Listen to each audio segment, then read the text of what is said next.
The business class seat reclines fast. The tray table behind it jerks forward. A cup of water tips over. Oh my God, are you serious right now? The woman in 8D spins around. White, designer blouse, fury in her eyes. From 23C, a black teenager looks up. I'm so sorry, ma'am. The water just... Do you know how much I spend to fly? $85,000 a year, Diamond Elite since 2017. She steps into the aisle, voice rising. And they seat me in front of people who can't even sit properly?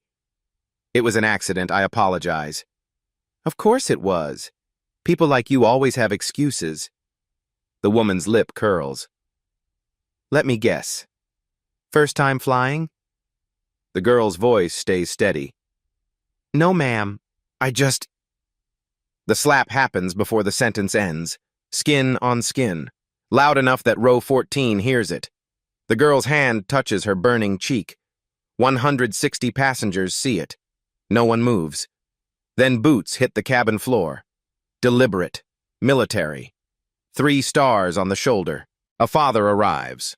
18 minutes earlier, Gate B27 at Hartsfield-Jackson Atlanta International smells like burnt coffee and recycled air. Taylor Grant adjusts her backpack and checks her boarding pass one more time.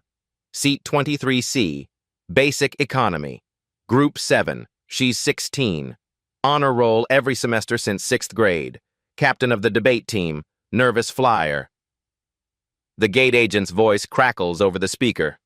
We'll now begin boarding Group 7 for Flight 1583 to Minneapolis-St. Paul. Taylor stands. Her phone buzzes. A text from her grandmother lights up the screen. Can't wait to see you, sweetheart. Did you remember to pack a warm jacket?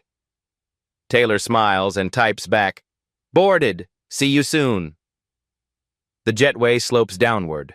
Her sneakers squeak on the ribbed metal floor. Through the accordion walls, she hears the muffled roar of engines on the tarmac. March 14th, 2024. 2:15 in the afternoon. Ordinary Thursday. Ordinary flight. She's made this trip twice before, last Christmas, summer before that. Both times her dad flew with her. Lieutenant General James Grant. 30 years in the Army. Currently stationed at Fort Benning. He was supposed to be on this flight, too. Military thing came up, sweetheart, he'd said over breakfast. I'll catch the morning flight tomorrow. You'll be fine. Grandma's birthday party isn't until Saturday anyway. Taylor nodded. She's flown alone before. Just not this route. Inside the aircraft, a flight attendant with tired eyes points toward the back. Keep moving, please. All the way to the rear. Business class passengers already settled in their leather seats. Legroom for days. Complimentary drinks. A woman in 8D sips champagne and scrolls through her phone. Designer handbag tucked under the seat. Diamond Elite tag on her luggage. Taylor walks past. The scent of expensive perfume mixes with airplane cleaning solution. Row 23 sits near the galley. Fabric seats. Narrow armrests. The overhead bin clicks shut with a hollow thud as she stores her backpack. She slides into 23C. Window seat. The plastic shade is already down. She raises it. Gray tarmac. Baggage carts. Wing stretching out like a steel arm. In her lap, a book. The Warmth of Other Suns by Isabel Wilkerson. Required reading for AP History. She's already finished it once. Reading it again because it feels important. Stories about people who left everything behind, searching for dignity in places that promised it but didn't always deliver. The seat cushion is thin. The fabric is rough against her jeans. Nothing like the buttery leather up front. But it doesn't matter. She's going to see her grandmother. 77 years old tomorrow. The woman who raised her mom. The woman who helped raise Taylor after her mom died 3 years ago. Cancer. Lymphoma. 41 years old. Taylor blinks hard, focuses on the safety card in the seat pocket. She's read it a dozen times, still reads it again, reads. The engines spool up, that deep vibration that starts in your chest before you hear it with your ears. The cabin door seals with a pressurized hiss. A flight attendant demonstrates oxygen masks with the enthusiasm of someone who's done this 4 times today already. Taylor plugs in her earbuds. Lo-fi study beats. Nothing with lyrics, just something to smooth out the engine noise. The plane pushes back from the gate, taxis toward the runway. She's flown this route twice before, both times uneventful. She opens her book, finds her place. Chapter 7. The Great Migration. People moving north, seeking something better. The wheels leave the ground at 2:17 p.m. At 2:23 p.m., 8 minutes into the flight, the woman in row 8D reaches for the recline button.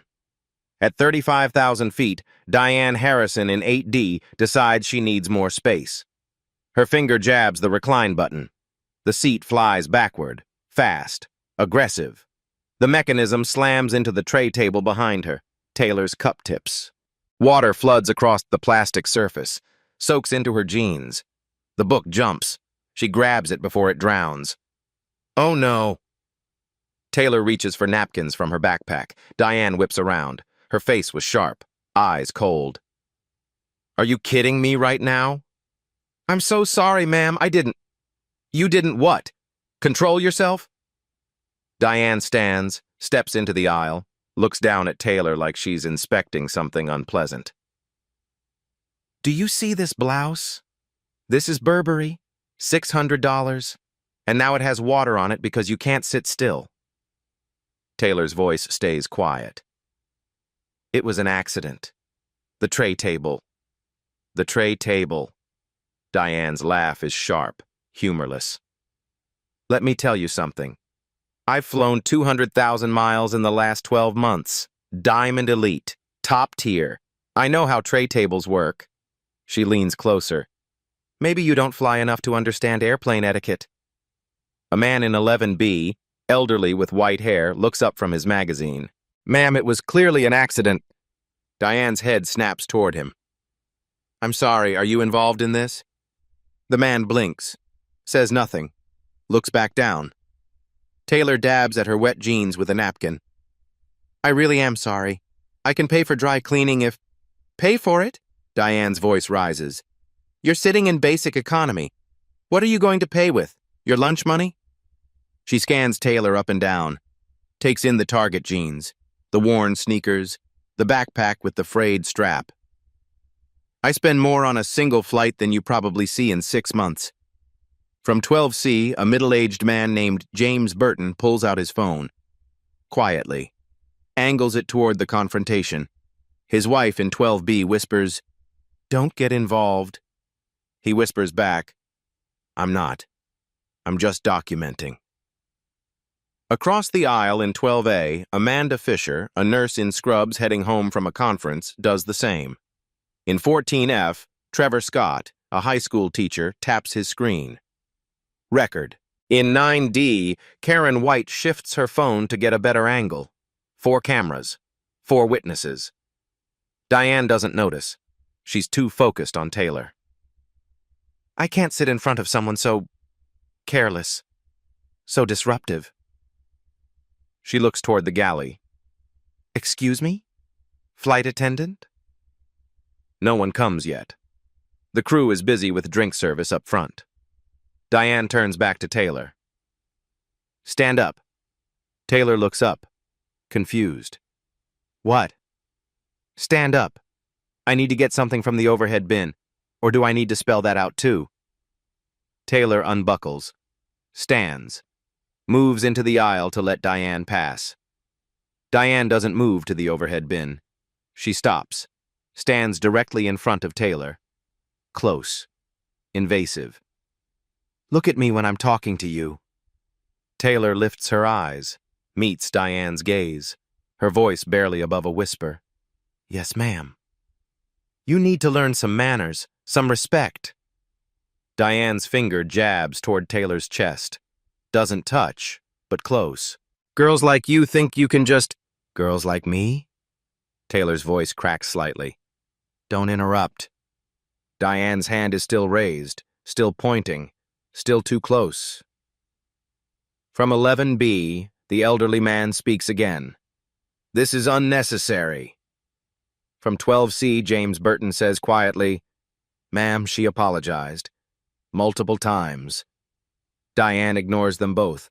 Her eyes stay locked on Taylor. "You've been disrespectful from the moment I sat down. Entitled. Thoughtless." Taylor's hands shake. She clasps them together. "I've said I'm sorry. I don't know what else." Diane's hand moves. Not a point. Not a gesture. A slap. Open palm, full force. Across Taylor's left cheek. The sound cracks through the cabin like a thunderclap in a tin can. Taylor's head snaps to the side. Her hand flies to her face. The burn spreads instantly. Hot. Stinging. Humiliating. For 2 seconds, the entire cabin holds its breath. Then the whispers start. A wave rolling backward through the seats. Passengers crane their necks. Some stand slightly to see. Others pull out phones. Taylor's eyes fill. She doesn't let the tears fall. Won't give Diane the satisfaction. But her cheek blazes red. The imprint of 4 fingers is already visible. Diane smooths her blouse, steps back, returns to 8D, sits down like nothing happened. Taylor stands frozen in the aisle. 16 years old. Alone. Burning. From the galley, footsteps approach. Finally. A flight attendant. But not for the reason Taylor hopes. The flight attendant who arrives is Jennifer, 34. 8 years with the airline. Name tag polished, smile professionally neutral. She doesn't look at Diane. She looks at Taylor. "Ma'am, I'm going to need you to take your seat and calm down." Taylor's hand is still on her cheek, still standing in the aisle. I didn't do anything. She hit me." Jennifer's smile doesn't change. "Let's not make a scene. Can you please lower your voice and sit down?" "I'm not making a scene." Taylor's voice cracks. "She slapped me, right here. People saw." From 12C, James Burton leans forward. "That's true. I saw the whole thing." The girl did nothing wrong. Jennifer finally glances at him. Brief. Dismissive. "Sir, I appreciate your concern, but we have protocols for handling passenger disputes." "This isn't a dispute," James says. "This is assault." Jennifer's jaw tightens. She turns back to Taylor. "Miss, I understand you're upset, but I need you to return to your seat. Now." Taylor's eyes search Jennifer's face for something. Compassion, belief, anything. She finds nothing. She sits. Jennifer moves to Diane. Her voice changes, softer, almost apologetic. "Ma'am, are you all right? Do you need anything? Water? Ice?" Diane dabs at her blouse with a napkin. "I need her moved, or removed. I don't feel safe sitting in front of someone so aggressive." Taylor's head snaps up. "Aggressive? I apologized. I didn't touch you." "You see?" Diane gestures toward Taylor. "She's doing it again. Talking back. Being confrontational." Jennifer holds up a hand. "Miss, please, let me handle this."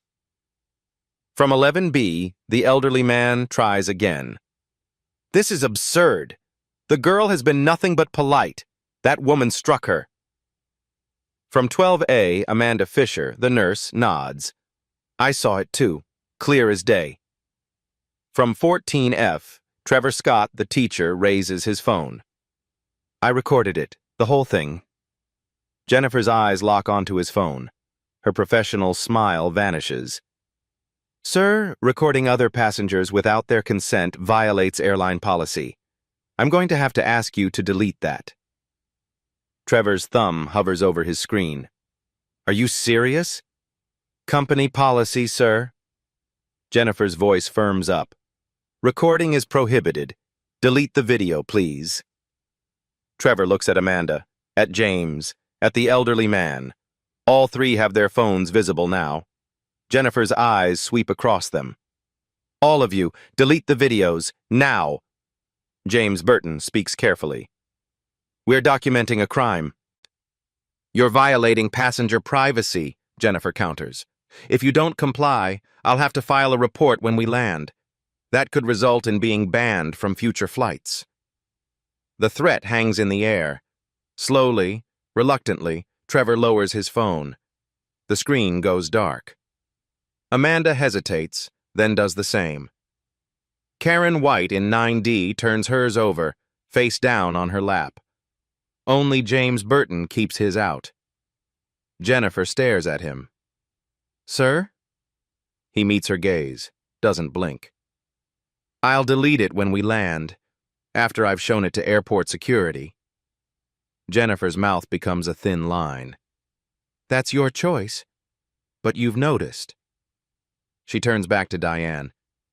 Ma'am, we're already airborne, so I can't reseat you at this time. But I'll make a note in the incident report, and we can arrange for law enforcement to meet the aircraft when we land. Diane's eyebrows lift. Law enforcement? For me? No, ma'am. Jennifer actually looks sympathetic. For her. She nods toward Taylor. Taylor feels the floor drop out. What? For me? She's the one who... Miss, you need to stop talking. Jennifer's voice cuts like a blade. Right now, or this situation will get much worse for you. From the galley area, another flight attendant watches. Claire Bennett, 29, lead attendant. She's been listening through the intercom channel. Heard everything. Saw Jennifer arrive. Saw how this is being handled. Claire's hand hovers near the button that would let her interrupt. Correct this. Say what actually happened. Her hand drops. She turns away. Returns to the forward galley. Begins prepping drinks for first class. Pretends she didn't see a 16-year-old girl get slapped. Pretends she doesn't know exactly what's happening. Later, she'll hate herself for this moment. But right now, she follows protocol. Protect the Diamond Elite member. De-escalate. Minimize liability. She's been trained for this. Page 47 of the handbook. Back in economy, Diane adjusts her position. Gets comfortable. Voice dripping concern. I just want to get to Minneapolis safely, without any more incidents. She looks at Taylor. Do you think you can manage that? Taylor's jaw clenches. Her cheek still throbs. Her eyes still burn with tears she won't shed. Yes, ma'am, she whispers. Diane smiles. Good girl. The condescension in those two words hits harder than the slap. Jennifer steps back.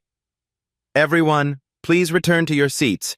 We'll be continuing with beverage service shortly. She looks at Taylor one final time. And miss, keep your voice down and your hands to yourself for the remainder of the flight. Taylor stares at her lap. Nods. Jennifer walks away. The cabin slowly returns to its previous hum. Engines, air circulation, muffled conversations. Someone coughs. A baby cries 3 rows up. Taylor pulls out her phone. Her hands shake. She opens her messages. Finds her dad's name. Types. Dad, something happened. Can I call you? She stares at the screen, waiting for the 3 dots that mean he's typing back. Nothing. She remembers. He's probably still at Fort Benning. In a meeting. Phone off. She puts the phone away. Face down on the tray table. Still damp from the spilled water. From 12C, James Burton catches her eye. Mouths. I still have the video. Taylor doesn't respond. Doesn't know if that matters. Diane's seat reclines again. Slower this time. Deliberate. The seat back presses toward Taylor's knees. A reminder. Of who holds the power here. Of whose comfort matters. Taylor pulls her knees up. Makes herself smaller. Takes up less space, like she's supposed to. What Taylor doesn't know, what no one on this flight knows yet, is that 30,000 feet below them, at Fort Benning, Lieutenant General James Grant just got cleared from his meeting 2 hours early, and he's walking toward the airport. Fast. 14 minutes pass. Beverage service reaches row 23. Taylor declines everything, Her stomach is knotted too tight for ginger ale. From 8D, Diane's voice drifts back, loud enough to carry. Intentional. Some people just aren't raised right. My daughters would never behave that way. Manners matter. Respect matters. Taylor closes her eyes, counts to 10. Her debate coach's voice in her head. Don't engage.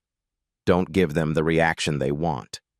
At 2:35 p.m., 23 minutes into the flight, the cabin door between first class and business opens. Footsteps. Not the shuffle of a businessman heading to the lavatory. Not the quick clip of a flight attendant. Something different. Measured. Deliberate. Each step landing with purpose. The sound makes people look up. Military boots have a different cadence than civilian shoes. Heavier sole, firmer strike. The kind of sound that announces authority before a word is spoken. A man moves through business class, 6'1", broad shoulders, dress blue uniform. The kind you wear for official business, for ceremonies, for moments that matter. 3 silver stars on each shoulder. Lieutenant General. The man in 7C, a corporate lawyer scrolling through emails, glances up. His spine straightens involuntarily. Old instinct. Some presence commands posture. In 6A, a woman nudges her husband. Whispers, "Is that a general?" The general doesn't look left or right. His eyes are fixed on something toward the rear of the aircraft. His jaw is set. His hands loose at his sides, controlled, calm, but moving fast. Diane, still reclined in 8D, doesn't notice. She's texting someone, complaining about her flight, about the girl behind her, about having to sit near those people. The general passes row 8, passes row 11, row 12, row 14. Passengers turn in their seats, watch him. The way you watch a storm moving across a plain. Inevitable. Powerful, impossible to ignore. He stops at row 23. Taylor is staring out the window, trying to disappear into the clouds. A hand settles on her shoulder, gentle, unmistakable. She turns, looks up. Her breath catches. "Dad?" Lieutenant General James Grant looks down at his daughter, takes in the red mark still visible on her left cheek, the wet eyes she's been fighting. The way she's made herself small in a seat she paid for. His voice is quiet, only for her. "Hey, sweetheart. You're supposed to land tomorrow." Her voice breaks. "How are you?" "Meeting wrapped early. Caught the standby list. Got lucky." His thumb brushes her shoulder. Once. Twice. "You okay?" She nods, then shakes her head, then nods again. Can't find words. James straightens, turns. His eyes sweep the surrounding rows, land on Diane, who has finally noticed. She's sitting up now, staring. Her phone was forgotten in her lap. Her eyes move from the stars on his shoulders to his face, to the insignia on his chest, to Taylor, and back to his face. The cabin goes quiet. Even the engine noise seems to dim. James doesn't raise his voice. Doesn't need to. "I'd like to understand what happened here." Diane's mouth opens, closes, opens again. The woman who spent 20 minutes telling a teenage girl how important she was, how much she spent, how much she mattered, now can't find a single word. She swallows. "There was an incident. Your daughter spilled. My daughter has a name." His tone doesn't change.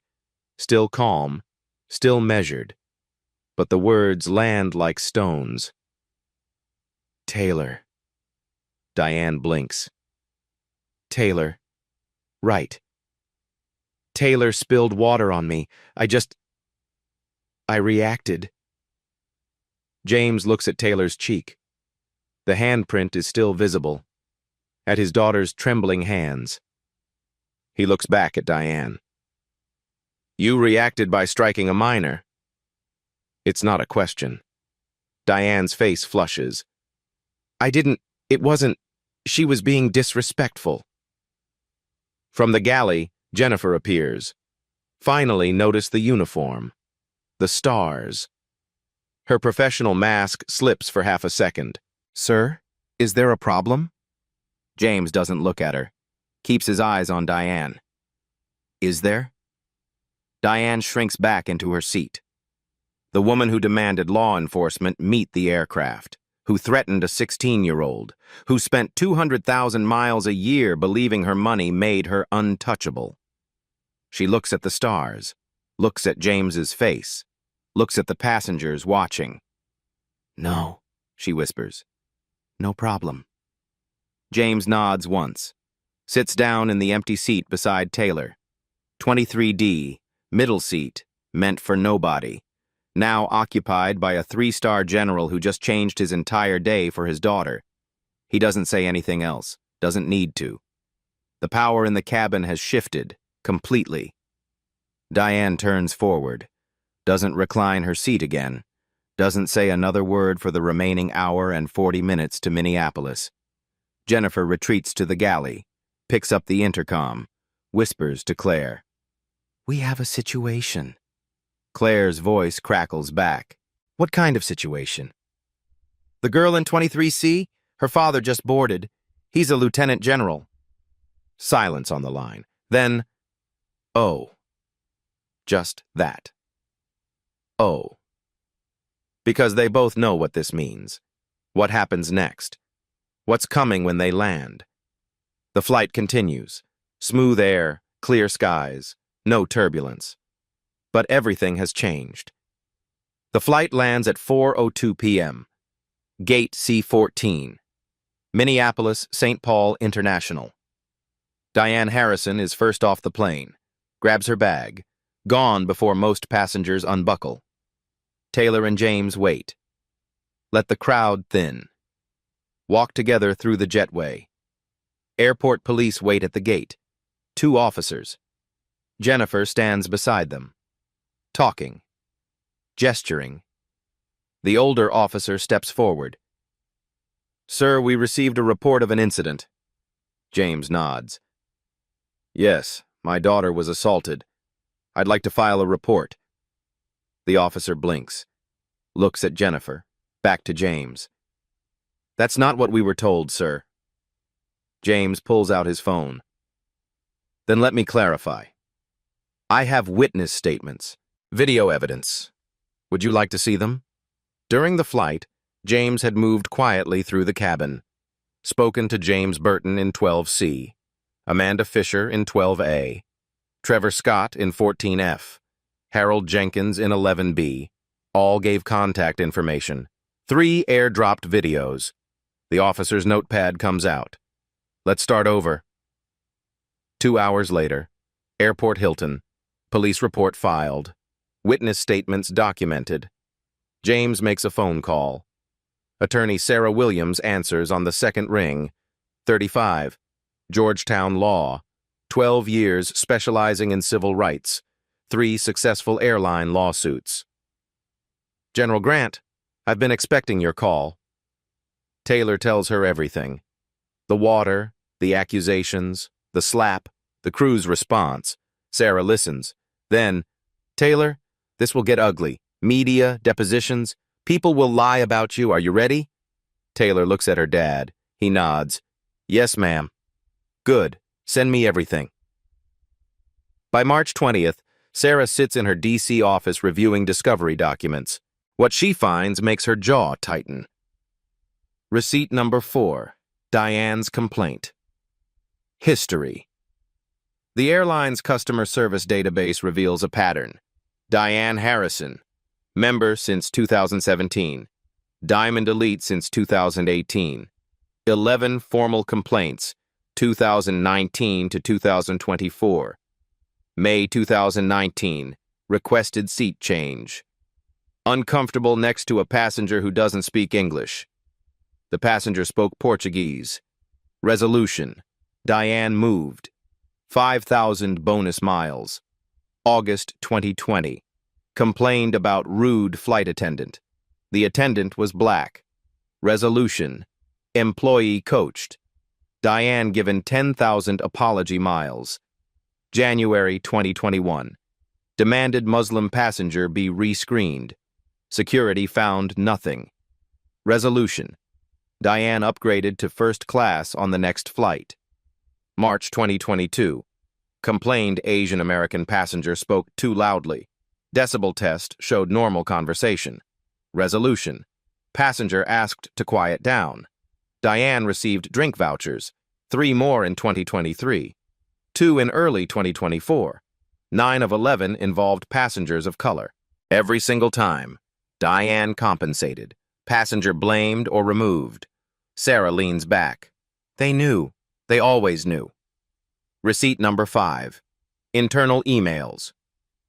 The subpoena pulls corporate communications. November 4th, 2023. Brian Foster, regional manager, to customer service team. Ms. Harrison is top tier. Annual spend $85K. Lifetime miles 2.3 M. Handle her complaints with extreme sensitivity. Approve compensation within reason. Priority is retention. Document minimally to avoid liability. January 12, 2024. Brian Foster, to flight operations. Per corporate, when conflicts arise between fare classes, prioritize retaining higher value customer. Diamond Platinum members are 37% of profit despite being 8% of passengers. Handle accordingly. March 14, 2024, 5:47 p.m. Kevin Morris, supervisor, to Jennifer. Revise your incident report. Remove physical altercation and struck minor. Replace with verbal dispute de-escalated by crew. We don't need FAA scrutiny. Revised report due end of shift. What? Sarah highlights the last email, prints it, pins it to her board. Cover up, in writing. Receipt number 6, revenue data. Internal accounting shows the math. Diane Harrison, 2017-2024, $340,000 total spend. Diamond Elite benefits include enhanced dispute resolution priority. Translation, Diane wins, regardless of facts.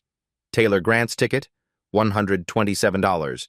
Basic economy, no status.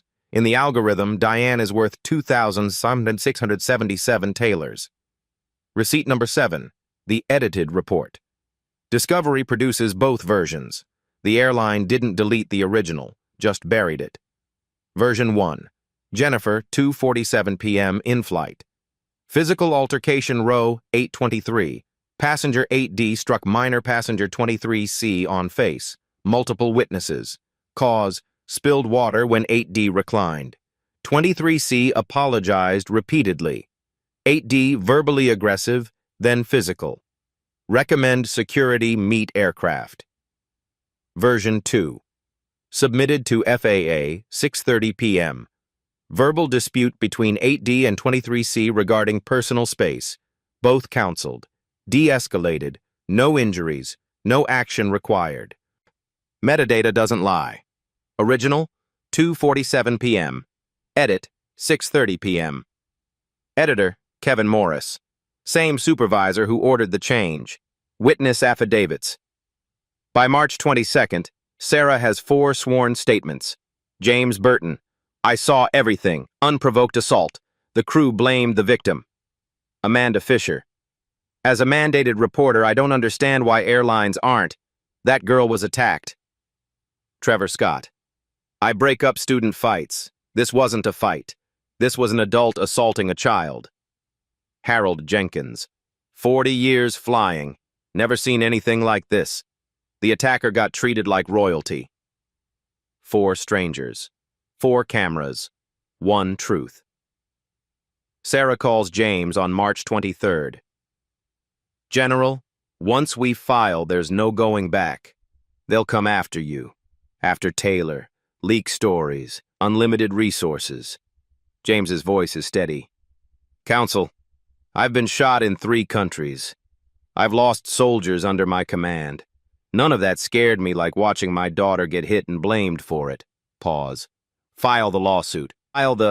Sarah files March 24th. Federal court. Civil rights violation. Assault. Corporate negligence. Systemic discrimination. Damages. To be determined at trial. She's not just building a case about one slap, she's exposing a system that chose profit over people. Again and again and again. The pattern emerges. Sarah creates a timeline, projects it on her office wall. 2019 to 2024. 11 incidents. Same passenger, same airline, same response pattern. Complaint filed. Passengers of color blamed or removed. Diane Harrison compensated. No investigation. No consequences. No change. Until Taylor Grant. Until a 3-star general boarded that plane. Until someone finally had the power to fight back. Sarah prints out the training manual excerpt Brian Foster referenced in his email. Requests the full document. The airline's lawyers object. Judge orders production. It arrives March 26th. Page 47 will change everything. But that's still 2 weeks away. First, the airline has to respond to the lawsuit. They do. March 25th. Not with an apology, with a declaration of war. Do you think 11 complaints are enough to prove a pattern? Or will the airline find a way to explain it away? Comment your thoughts below. This is where it gets ugly. March 28th. 4 days after the lawsuit. The counterattack comes through the media first. Receipt number 8. The planted article. Daily Buzz publishes at 6:42 a.m. The headline explodes across social platforms. Military father intimidates passenger mid-flight. Family cries racism after teen's aggressive behavior. The article rewrites reality. Diane Harrison, 43, mother of 2, describes a terrifying experience aboard Flight 1583. A teenage girl became violent when I asked for basic courtesy, Harrison says. When I defended myself, her father, a high-ranking officer, used his position to threaten me. It gets worse. Sources say the teenager has behavioral issues at school. Lieutenant General Grant allegedly leveraged military rank to intimidate civilians. He walked through that cabin like he owned it, an anonymous flight attendant reported. Passengers were scared. Zero mention of the slap, the videos, Diane's complaint history. Just lies wrapped in words like allegedly and sources say. A photo accompanies it. James in uniform, cropped from a DoD press release. Caption: Officer accused of intimidating civilians. By 9 a.m., 400,000 shares.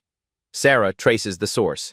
The anonymous tipster used an IP registered to Bluestone Communications, a PR firm, on the airline's retainer. The attack was purchased. Receipt number 9, digital assault. Taylor's Instagram floods with hate, 1,200 messages in 48 hours. Your dad should be discharged. Entitled brat playing victim. You'll get what you deserve. 47 are death threats. Specific. Graphic. One describes finding her at school. Taylor stops reading after that. James's military email gets 300 messages, slurs, accusations of weaponizing rank, calls for his removal. In Minneapolis, someone spray paints Taylor's grandmother's garage. Hateful words. 2 nights later, brick through the window. Note attached, tell your granddaughter to drop it. FBI investigates. Threats against military officers are federal crimes. Some IPs trace to bot farms. Eastern Europe, paid harassment. Others are domestic. Real people, real hatred. Taylor breaks. She tries school, March 30th. The hallway goes silent when she enters. Not good silence.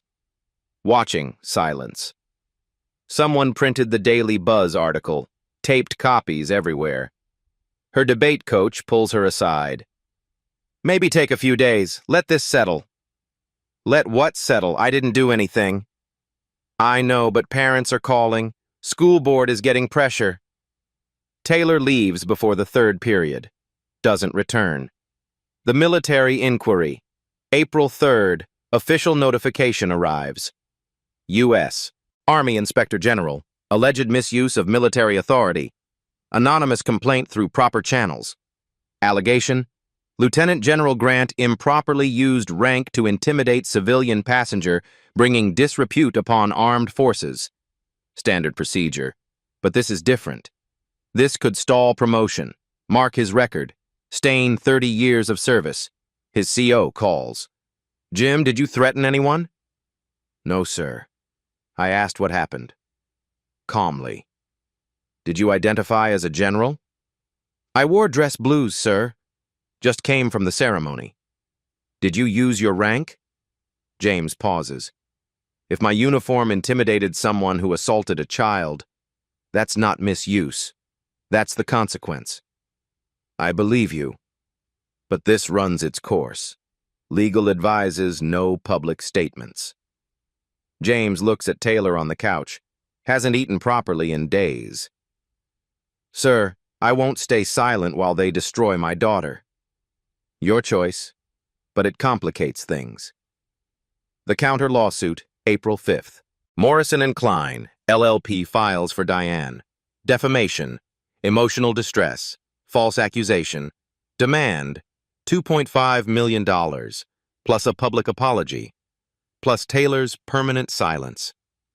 Press conference. Diane at the table, makeup perfect, tissue ready.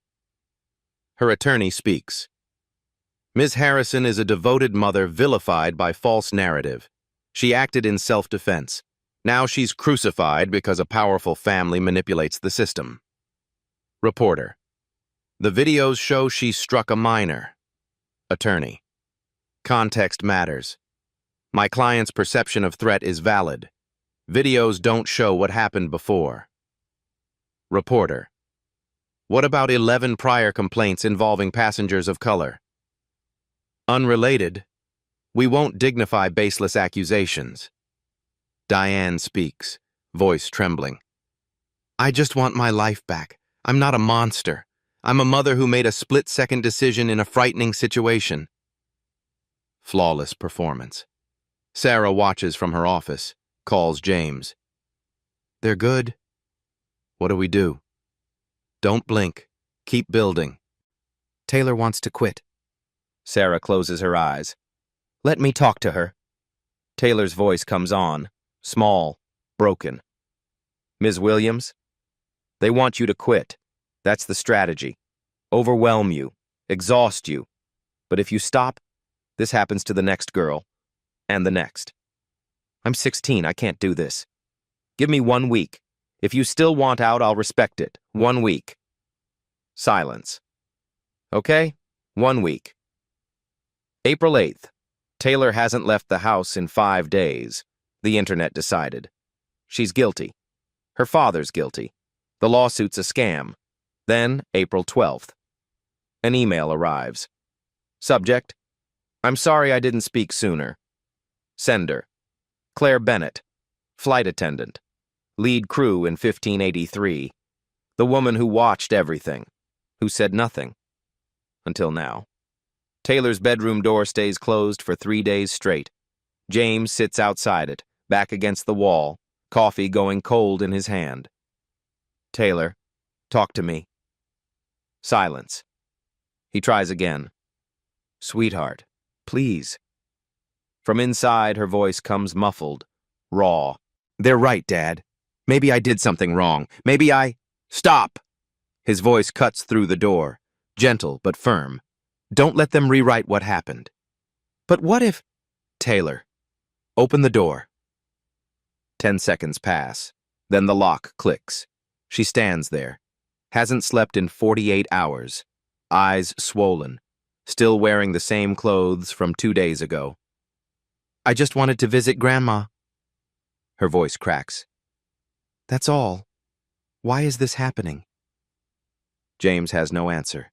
Has spent 30 years leading soldiers, giving orders, solving problems. Can't solve this. He opens his arms. She collapses into them. 16 years old and the world is crushing her. They sit on the floor.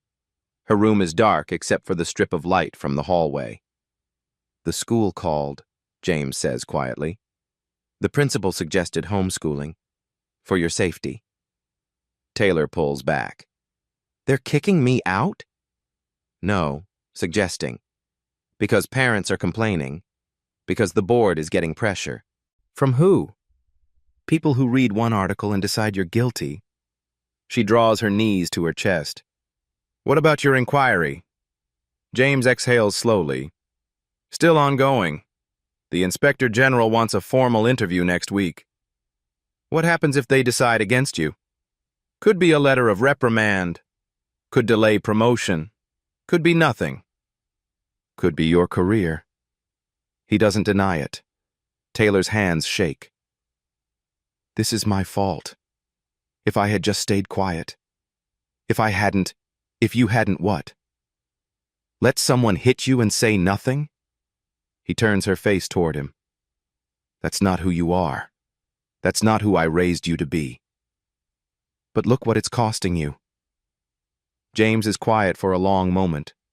Then he stands, walks to her desk, opens his laptop, pulls up his email, shows her the Inspector General notification, then shows her the threatening messages, the hate mail, the accusations, then he closes the laptop.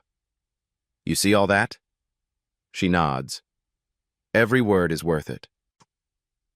His voice doesn't waver. Every consequence, every inquiry, worth it. How can you say that? Because 30 years ago, I put on this uniform to protect people who can't protect themselves. I've done that in combat, in peacetime, in 3 countries. He kneels beside her. But the most important person I've ever protected is sitting right here. Taylor's eyes fill again. What if we lose? Then we lose standing up, not on our knees. She leans against him. They sit in silence. The house is quiet around them. Outside, a car door slams. Neighbor coming home. Normal life continues while theirs falls apart. James's phone buzzes. He ignores it. It buzzes again. Taylor pushes him gently. Answer it. He checks the screen. Unknown number. Almost dismisses it. Then sees the email notification below it. From Claire.Bennett. 95, gmail.com. Subject, I'm sorry I didn't speak sooner. His thumb hovers over it. What is it? Taylor asks. James opens the email, reads the first 3 lines. His expression changes. Dad? He hands her the phone. Taylor reads, My name is Claire Bennett. I was the lead flight attendant on your flight March 14th. I watched what happened. I did nothing.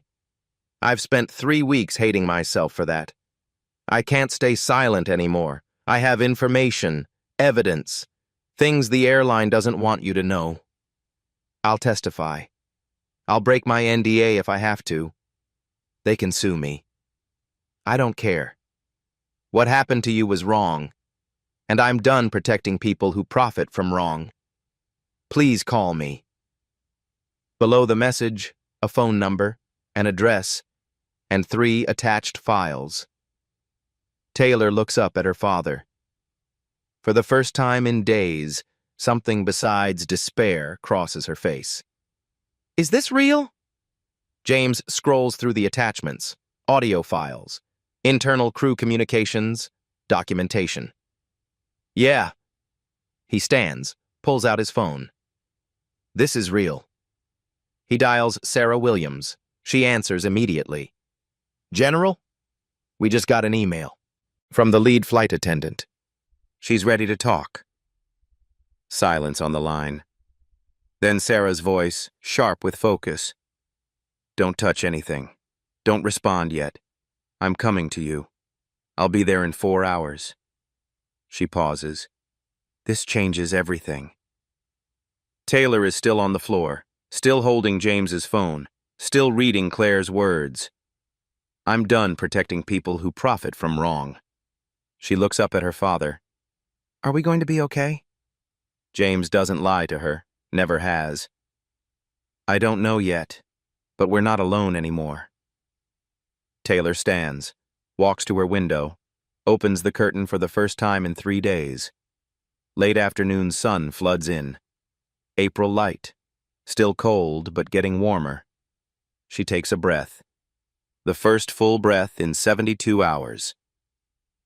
Okay, she says. Quiet, but steady. 1 more week. Receipt number 10. Claire Bennett breaks silence. April 13th. Sarah Williams drives to Minneapolis. Meets Claire Bennett at a coffee shop 3 blocks from Claire's apartment. Claire is 29. 7 years with the airline. Lead attendant for 2. Dark circles under her eyes. Hands wrapped around a cup she hasn't touched. I signed an NDA, she says. First words. They'll sue me for this. Sarah sets her recorder on the table. They might. Are you sure? Claire nods. I haven't slept since that flight. Every time I close my eyes, I see that girl's face. The way she looked at me. Like I could help. Like I should help. But you didn't. No. Claire's voice drops. I followed protocol. Protected the Diamond member. Minimized the incident. Did exactly what I was trained to do. She looks up. And I hate myself for it. Sarah presses the record. Tell me everything. Claire does. 90 minutes. No breaks. The internal communication channel. Jennifer calling from the economy, reporting the slap. Claire's supervisor cutting in immediately.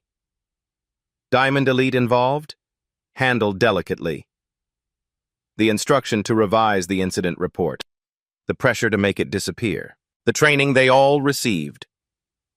Page 47.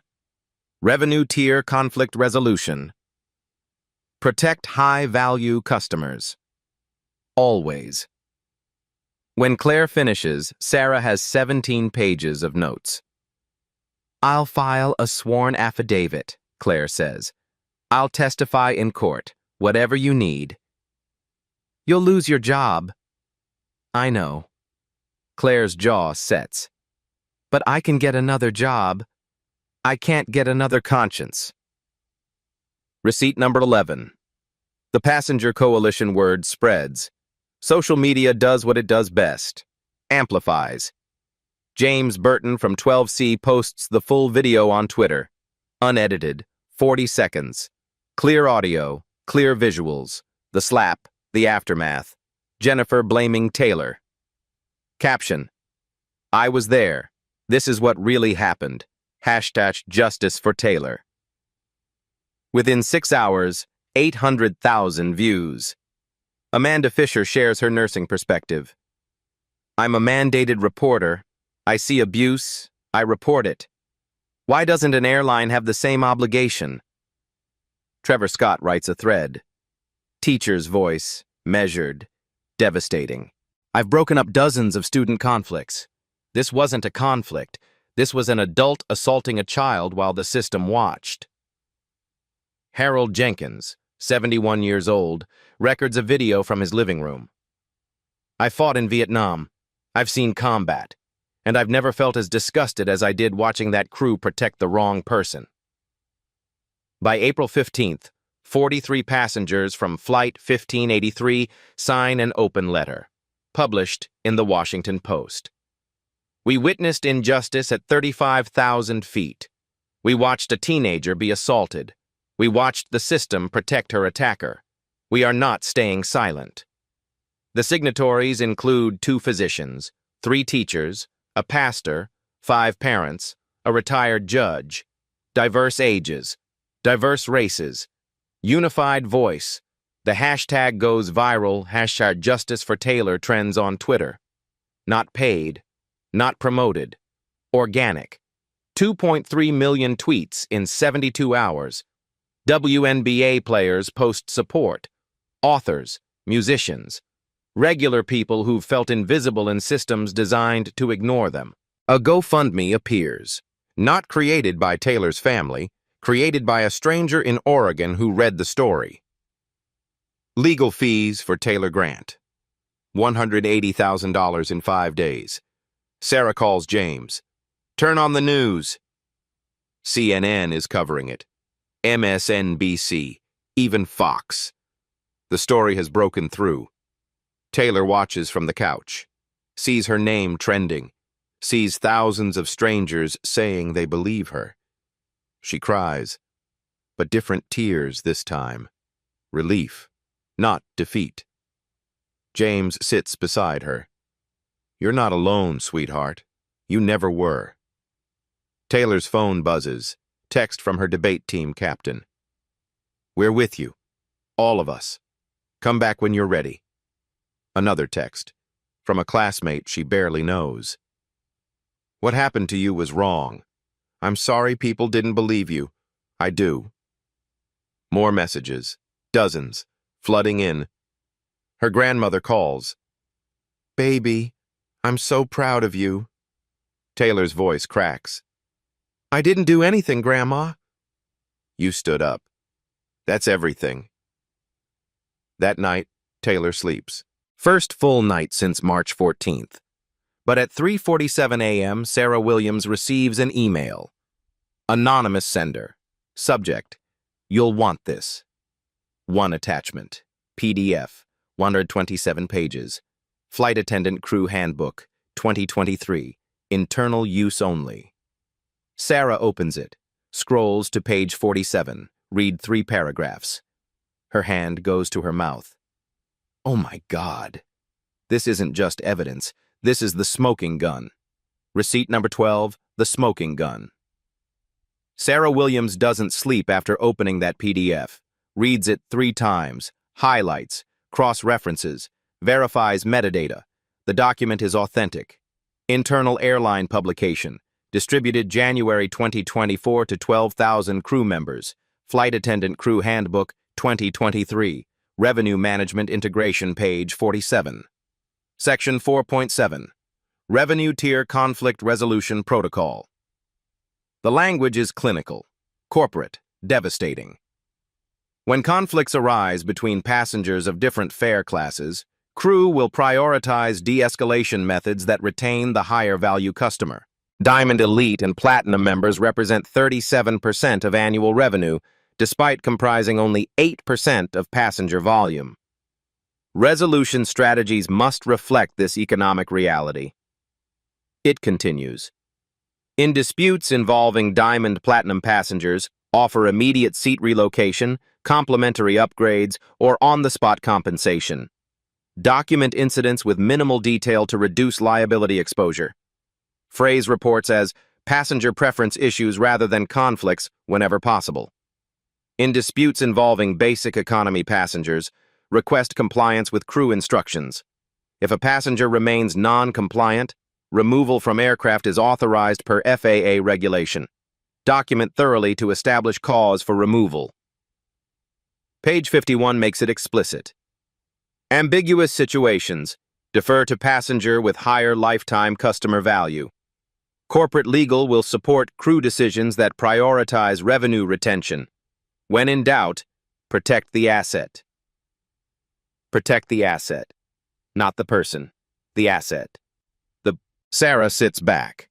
The airlines didn't just tolerate discrimination, they systematized it, wrote it down, trained 12,000 employees to implement it. In writing. With page numbers. With corporate legal's blessing. She calls James at 6:15 a.m. Doesn't apologize for the hour. I need you and Taylor in my office. Today.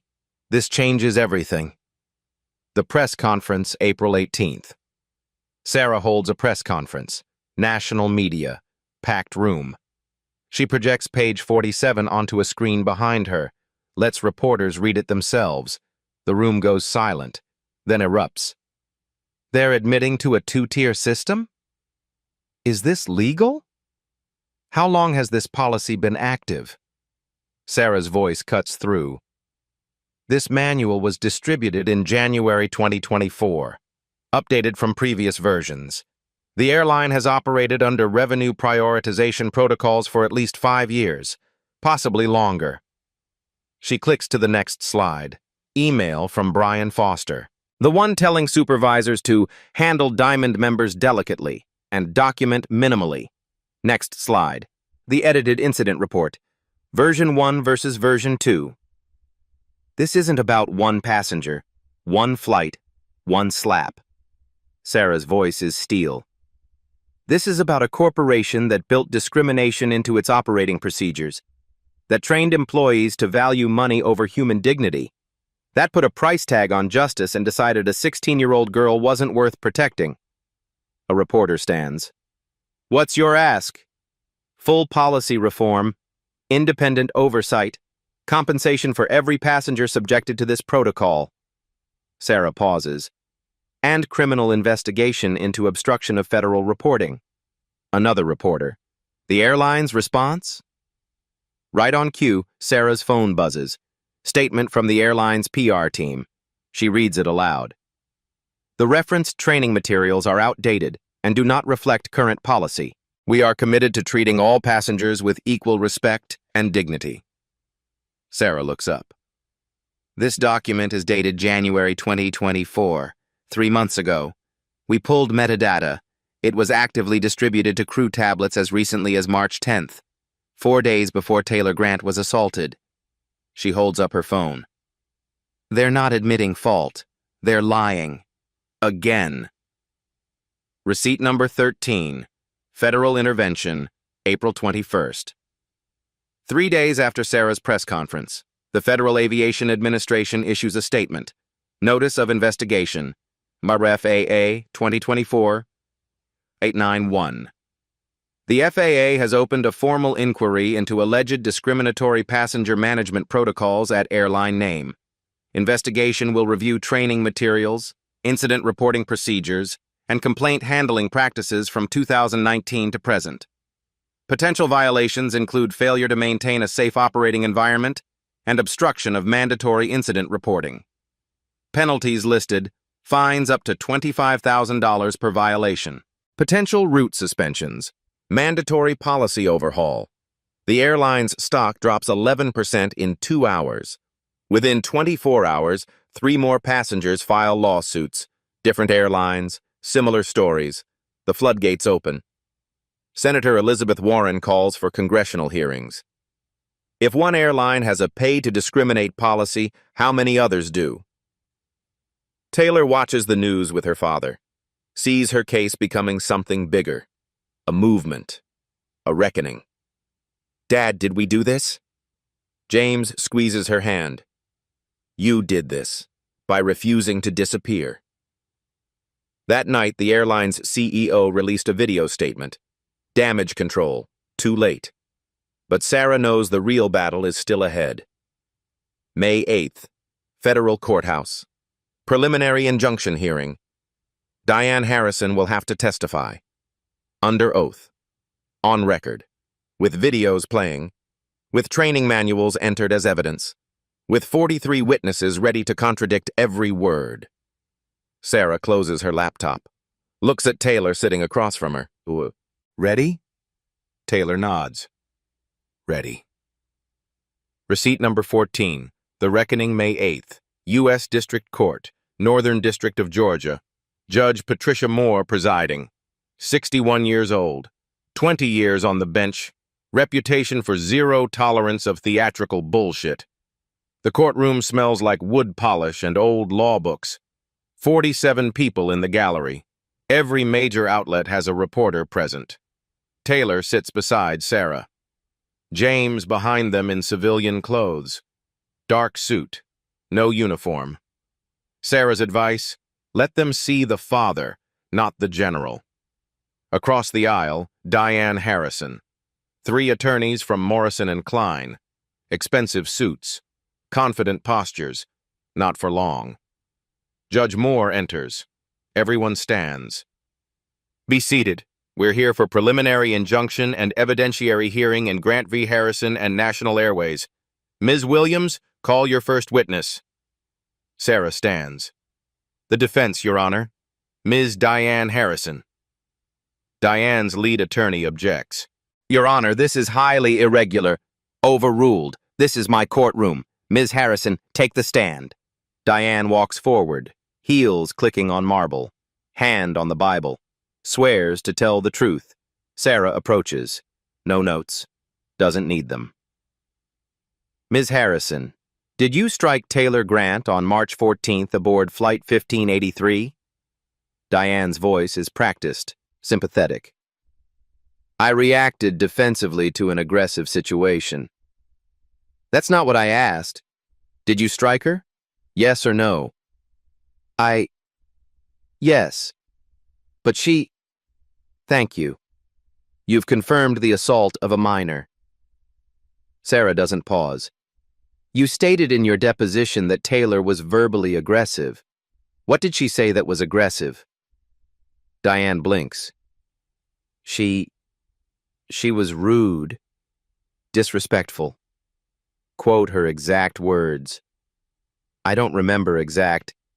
You remember feeling threatened enough to hit her, but you don't remember what she said. She had a tone. Sarah plays the video. James Burton's footage. Audio clear. Taylor's voice.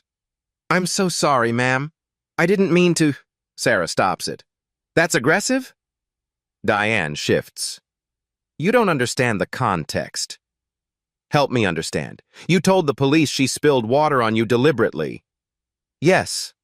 Sarah displays the video. Different angle. Shows the seat reclining, the tray table jerking, physics causing the spill. Where's the deliberate action, Ms. Harrison? Silence. Sarah continues. You told Daily Buzz that Taylor became violent. Define violent. She was confrontational. By apologizing? By offering to clean up? Sarah's voice sharpens. Or by existing while black in your proximity? Objection! Diane's attorney jumps up. Judge Moore. Rephrase, Ms. Williams. Sarah nods.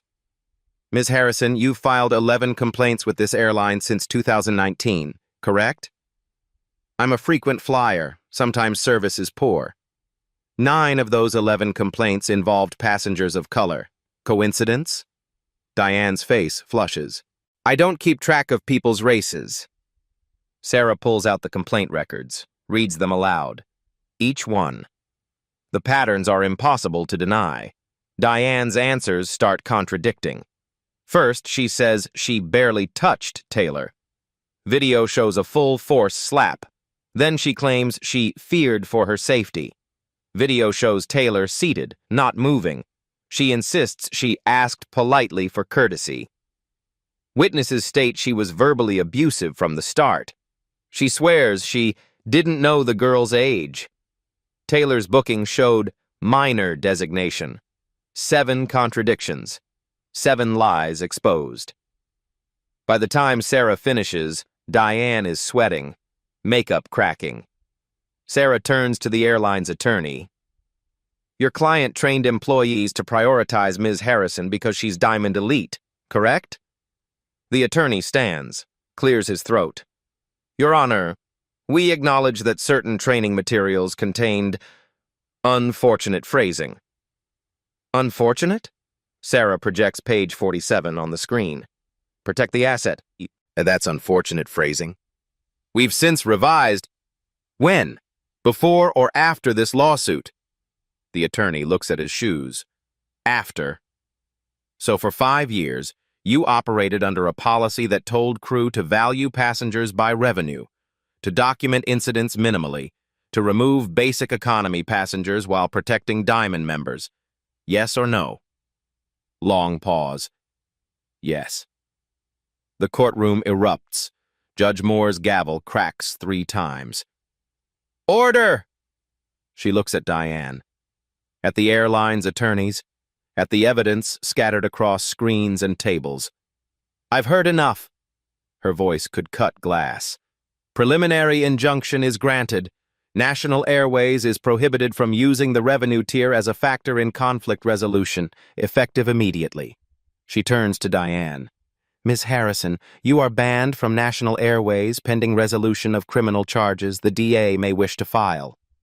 Diane's face goes white. Judge Moore continues. This court will not tolerate systematic discrimination disguised as customer service.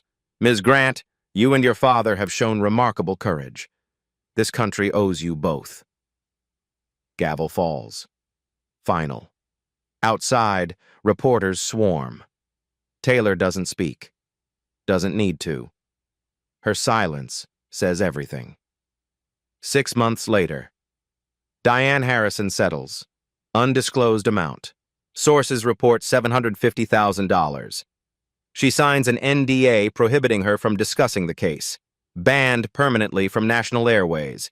2 other airlines follow suit. Her social media goes dark.